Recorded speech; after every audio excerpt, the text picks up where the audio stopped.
evening. How's everybody this evening? This is Anita of That Anita Live coming to you. Hey, Wealthy 2016. Coming to you to talk about living unashamed of your secret story.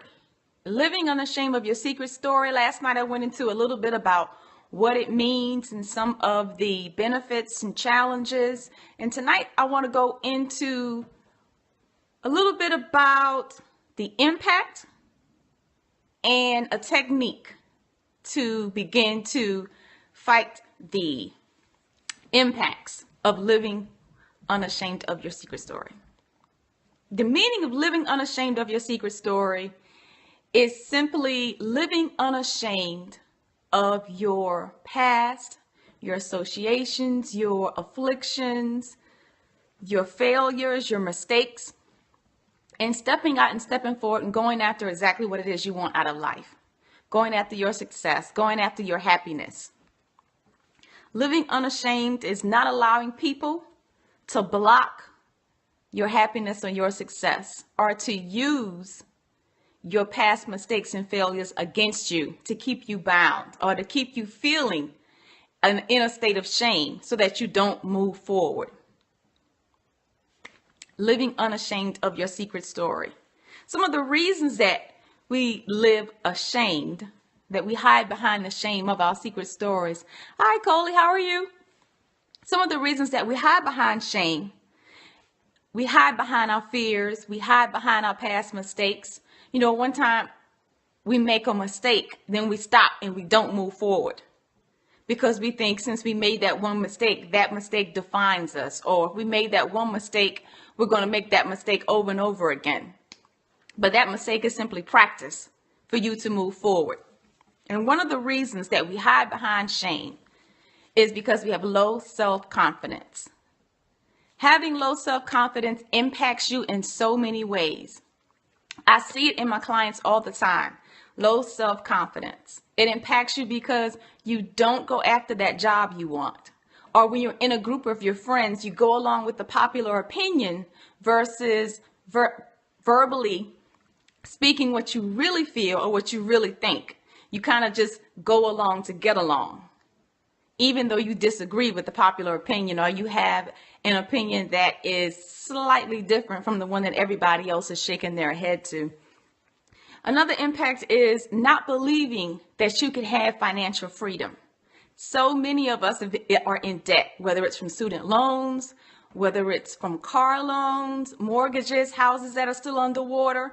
So many of us are still in debt, and instead of stop spending and working to get ourselves out of debt, we just continue to roll forward in that debt because we really don't believe financial freedom is something that we can actually have. That's two impacts. Not believing in financial freedom and going along to get along. Another one is settling for what is versus going after what you really, really want. That's an impact of having low self-confidence.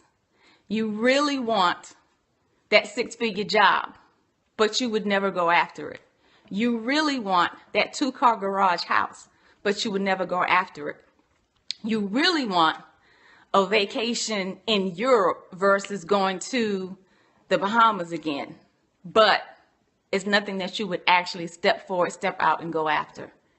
Simply because you don't believe in your ability to actually obtain it. You don't believe in your ability to actually do it.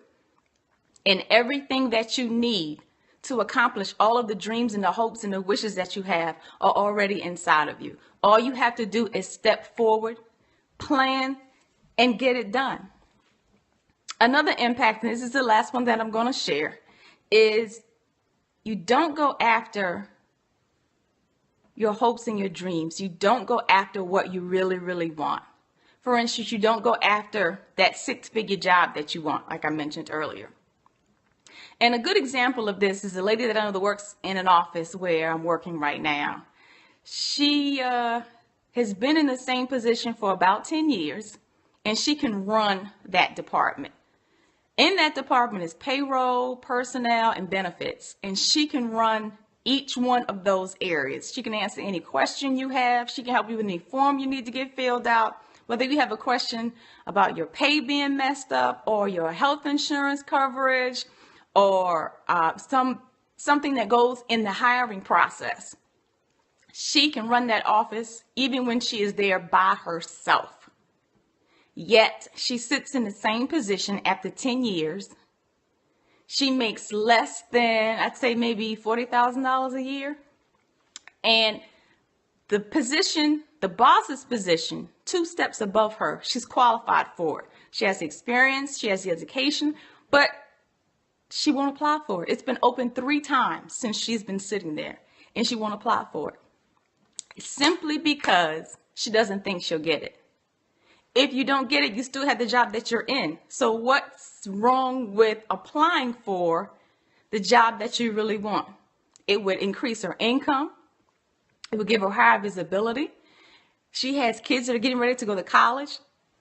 There's so many reasons for her to step forward and to step into this position, but she won't put herself out there for it. She won't step out to be blessed. Sometimes you actually have to ask for the blessing and put the application in order to receive it.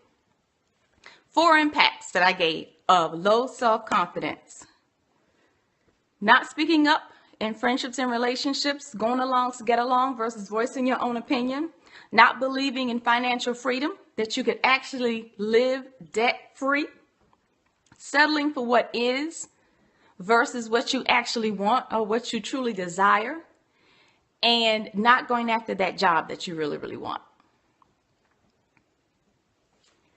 Let's talk about a technique to overcome low self-confidence. One of the techniques that I like to work with when I'm working with my clients is confidence models. Confidence models is simply thinking of someone that actually has to go through or has gone through the challenge that you're currently facing, or someone that you admire that has gone through a similar challenge. Everybody has gone through challenges. Nobody leaves this world without problems. Nobody leaves this world unscathed. Everybody's had problems. Everybody's made mistakes. There are plenty of people living, not just role models that we have in our history books, but living that we can actually tap to read about their lives, to look at the similarities and know if they did it and they survived, so can I, or so can you. For instance, think about Lena Horne. When Lena Horne was singing with some of the best musicians, best orchestras in the United States of America, but simply because of a difference in their ethnicities, they got to enter through the front door, but she had to enter through the kitchen.